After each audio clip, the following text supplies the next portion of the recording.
ಈಗಾಗಲೇ ಯಾಕಂತಂದ್ರೆ ನಾವು ನಿನ್ನೆ ನಡೆದಂತ ಒಂದು ಪ್ರೆಸ್ ಮೀಟ್ ಅಲ್ಲಿ ನಾ ಹೇಳಿದ್ದೇನೆ.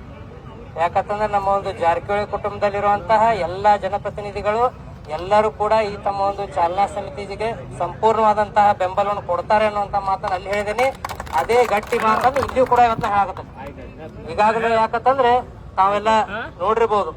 ಯಾಕಂತಂದ್ರೆ ಬಾಲಚಂದ್ರಪ್ಪ ಅವರಾಯ್ತು, ರಮೇಶ್ ಅಪ್ಪ ಅವರಾಯ್ತು, ಲಖನಪ್ಪ ಅವರಾಯ್ತು, ಸತೀಶ್ ಅಪ್ಪ ಅವರಾಯ್ತು, ಪ್ರಿಯಾಂಕಾ ಆಗಿರ್ಬೋದು, ಎಲ್ಲರೂ ಕೂಡ ಸಿಎಂ ಅವರಿಗೆ ಮನವಿಯನ್ನು ಮಾಡ್ಕೊಂಡಿದ್ದಾರೆ. ನಮ್ ಗೋಕಾಕನ್ನ ಜಿಲ್ಲೆಯ ಕೇಂದ್ರ ಆಗಿ ತಾವು ಘೋಷಣೆ ಮಾಡ್ಬೇಕನ್ನೋಂತ ಮನವಿಯನ್ನು ಅವ್ರು ಮಾಡಿದಾರೆ.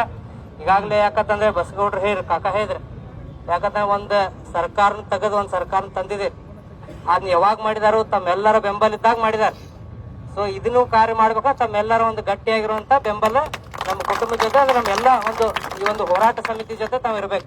ಅಂದಾಗ ಒಂದು ಗಟ್ಟಿಯಾದಂತಹ ನಿರ್ಣಯ ನಾವೆಲ್ಲರೂ ಕೂಡಿ ಮಾಡಬಹುದು. ಈಗಾಗಲೇ ಯಾಕಂದ್ರೆ ಎಲ್ಲಾ ಹೆಚ್ಚಿನ ಸಂಖ್ಯೆಯಲ್ಲಿ ತಾವು ಬಂದಿದ್ದೀರಿ. ಪೂಜ್ಯರ ಮಾರ್ಗದರ್ಶನದಲ್ಲಿ ಯಶಸ್ವಿಯಾದಂತಹ ಈ ಒಂದು ಬಂದ್ ಕಾರ್ಯವನ್ನು ನಾವು ಮಾಡಿದ್ದೇವೆ. ಈಗಾಗಲೇ ಯಾಕಂತಂದ್ರೆ ಇಲ್ಲಿ ಅಂದ್ರು ಯಾಕೆ ಜನಪ್ರತಿನಿಧಿಗಳು ಬಂದಿಲ್ಲ ಅಂತ ಹೇಳಿದ್ರು. ಬಹುತೇಕ ತಾವು ಮನವಿ ಪತ್ರನ ಹೊಳಿಸಿ ನೋಡಿದಾಗ ಅದ್ರ ಮೇಲೆ ಬಾಲಚಂದ್ರಪ್ಪ ಅವ್ರ ಸಹಿ ಐತಿ, ಅಜ್ಜಾರ ಸಹಿ ಐತಿ. ಯಾಕಂದ್ರೆ ನೋಡ್ಬೋದು ನಾವು ಅವ್ರಿಗೆ ಬಂದಿಲ್ಲ ಅಂದ್ರು ಕೂಡ ಅವ್ರ ಪರವಾಗಿ ಪ್ರತಿನಿಧಿಯಾಗಿ ಕಳಿಸಿದಾರೆ. ಮನವಿನಾಗ ಯಾವತ್ತಿಗೂ ಇನ್ನತನ ನಾವು ಜಿಲ್ಲೆಗಾಗಿ ಏನ್ ಮನವಿಗಳನ್ನ ಕೊಟ್ಟಿದ್ದೇವೆ ಎಲ್ಲಾದ್ರಲ್ಲೂ ಬಾಲಚಂದ್ರಪ್ಪ ಅವ್ರ ಸಹಿ ತಾವು ನೋಡ್ಬೋದು. ಅದಕ್ಕೆ ಎಲ್ಲಾರು ತಾವು ಇವತ್ತು ಗಟ್ಟಿಯಾಗಿ ಇಲ್ಲಿ ಕಾರ್ಯಕ್ರಮಕ್ಕೆ ಬಂದಿದ್ದೀರಿ. ಇದೇ ತರಹ ಗಟ್ಟಿಯಾಗಿ, ಯಾಕಂದ್ರೆ ಪೂಜ್ಯರ ಮಾರ್ಗದರ್ಶನ ಇವಾಗ AC ಅವ್ರು ಬರ್ತಾರೆ. ಪೂಜ್ಯರ ಮುಖಾಂತರ ಪೂಜ್ಯರ ಮಾರ್ಗದರ್ಶನದಲ್ಲಿ ಅವ್ರ ಮನವಿಯನ್ನು ಕೊಟ್ಟ ಒಂದು ಸರ್ಕಾರಕ್ಕೆ ಒತ್ತಾಯ ಮಾಡುವಂತ ಕೆಲಸ ನಾವೆಲ್ಲರೂ ಮಾಡೋಣ. ಮುಂದೆ ಪೂಜ್ಯರ ಒಂದು ಮಾರ್ಗದರ್ಶನದಲ್ಲಿ ಒಂದು ನಿಯೋಗನ್ನ ತಗೊಂಡು ಹೋಗಿ ಮುಖ್ಯಮಂತ್ರಿಗಳಿಗೆ ಒಂದು ಭೇಟಿಯಾಗುವಂತ ಒಂದು ಕೆಲಸವನ್ನು ಮಾಡೋಣ. ಎಲ್ಲರೂ ಗಟ್ಟಿಯಾಗಿ ನಾವು ನಿಂತಿದ್ದೇ ಆದ್ರೆ ಅತಿ ಶೀಘ್ರವಾಗಿ ಗೋಕಾಕನನ್ನ ಜಿಲ್ಲೆಯಾಗಿ ನಾವು ಘೋಷಣೆ ಮಾಡಿಸೋಲ್ಲಿ ಎಲ್ಲರೂ ಕೂಡ ಯಶಸ್ವಿ ಆಗ್ತೇವೆ ಅನ್ನುವಂತ ಮಾತನ್ನ ಈ ವೇದಿಕೆ ಮುಖಾಂತರ ತಮ್ಗೆ ನಾ ಹೇಳಕ್ ಬಯಸ್ತೇನೆ.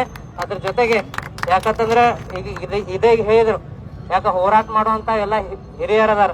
ಯಾಕ ಬಹುತೇಕ ಇನ್ನ ಜಿಲ್ಲಾ ಆದ್ರೆ ಅವ್ರಿಗೆ ಉಪಯೋಗ ಐತೋ ಇಲ್ಲ ಗೊತ್ತಿಲ್ಲ. ಆದ್ರೆ ಮುಂದಿನ ನಮ್ಮ ಯುವ ಪೀಳಿಗೆಗೆ ಜಿಲ್ಲಾ ಆಗ್ಲಿ, ಒಂದು ಉದ್ಯೋಗ ಸಿಗಲಿ, ವ್ಯವಹಾರ ಸಿಗಲಿ, ನಮ್ಮ ಎಲ್ಲ ಯುವಕರಾಗ್ಲಿ ಎಲ್ಲರೂ ಕೂಡ ಮುಂದೆ ಎತ್ತರಕ್ಕೆ ಬೆಳೆಯಲಿ ಅನ್ನುವಂತ ನಿಟ್ಟಿನಲ್ಲಿ ಪೂಜ್ಯರಾತು ನಮ್ಮೆಲ್ಲ ಹಿರಿಯರು ಕೂಡ ಈ ಒಂದು ಹೋರಾಟದಲ್ಲಿ ಭಾಗಿಯಾಗಿದ್ದಾರೆ. ಅದಕ್ಕೆ ಬರುವಂತಹ ದಿನಮಾನದಲ್ಲಿ ಎಲ್ಲಾ ಯುವಕರು ತಾವು ಹೆಚ್ಚಿನ ಸಂಖ್ಯೆಯಲ್ಲಿ ಈ ಒಂದು ಹೋರಾಟದಲ್ಲಿ ಭಾಗಿಯಾಗಬೇಕು. ಭಾಗಿಯಾಗಿ ಯಾಕಂದ್ರೆ ನಮಗೋಸ್ಕರ ಎಲ್ಲರೂ ಕೂಡ ಹೋರಾಟ ಮಾಡ್ತಾ ಇದ್ದಾರೆ.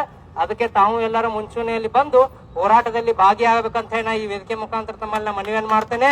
ಅದ್ರ ಜೊತೆಗೆ ಈ ಒಂದು ಕಾರ್ಯಕ್ರಮದಲ್ಲಿ ಎಲ್ಲಾ ನಮ್ಮ ಹಿರಿಯರು ಬಂದಿದ್ದೀರಿ, ಎಲ್ಲಾ ಸಂಘ ಸಂಸ್ಥೆಗಳ ತಾವೆಲ್ಲರೂ ಬೆಂಬಲ ಕೊಟ್ಟಿದ್ದೀರಿ. ತಮ್ಮೆಲ್ಲರಿಗೂ ನಾ ಅಭಿನಂದನೆಗಳನ್ನು ಹೇಳಿ ತಮ್ಮೆಲ್ಲರಿಗೂ ಒಳ್ಳೇದಾಗ್ಲಿ ಅಂತ ಮಾತನ್ನ 2 ಮಾತು ಮುಗಿಸ್ಗಳಿಗೆ ಅವರ ಒಂದು ಬೆಂಬಲವನ್ನು ಸೂಚಿಸಿದಾರ. ಅದಕ್ಕೆ ಯಾಕ ಬರೀ 1 ತಾಸು ಬಂದ್ ಮಾಡ್ರಲ್ಲ, ಪೂರ್ಣ ದಿನ ಬಂದಿಟ್ಟು ಹೆಚ್ಚಿನ ಸಂಖ್ಯೆಯಲ್ಲಿ ಈ ಒಂದು ನಮ್ಮ ಚಳವಳಿಗೆ ಎಲ್ಲಾ ಸಾರ್ವಜನಿಕರು ಕೂಡ ಬೆಂಬಲವನ್ನು ಕೊಡಬೇಕಂತ